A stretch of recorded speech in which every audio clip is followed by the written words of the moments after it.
coming back to the idea of searching for content, looking for answers, I think there's a huge element of I want to see it.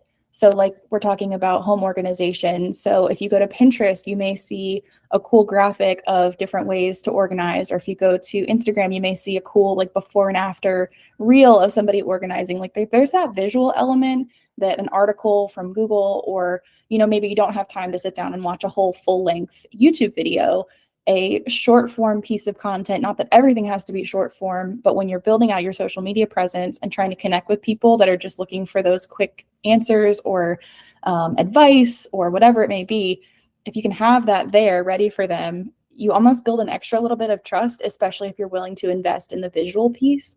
So whether it's, a cool carousel showing here's, the value that our product or our service or our knowledge can bring to you, or if it's a quick video, whatever it is, I think that there's a lot to be said for taking it from text, where it would be on a Google search, to like putting it on a nice little platter and presenting it to the audience. Yeah. And I think if people who are in like the service-based industries or in like high level thought leadership kind of spaces, they're like, well, this isn't very applicable to me because you don't understand who I'm speaking to or what they're looking for. So it's super context dependent, obviously. Mm-hmm. But there are elements of even sillier pieces of like social strategy and stuff that can be leveraged even for higher level content, that makes it much more intriguing and engaging and interesting from a visual standpoint or whatever it may be. So I think not discounting that, even if you're in a space where you're like, well, we're speaking to high level tech leaders. Okay, there's still elements of this that we can weave through the strategy that, engages them in a greater way, but is very professional and is very, on level and brand for those spaces.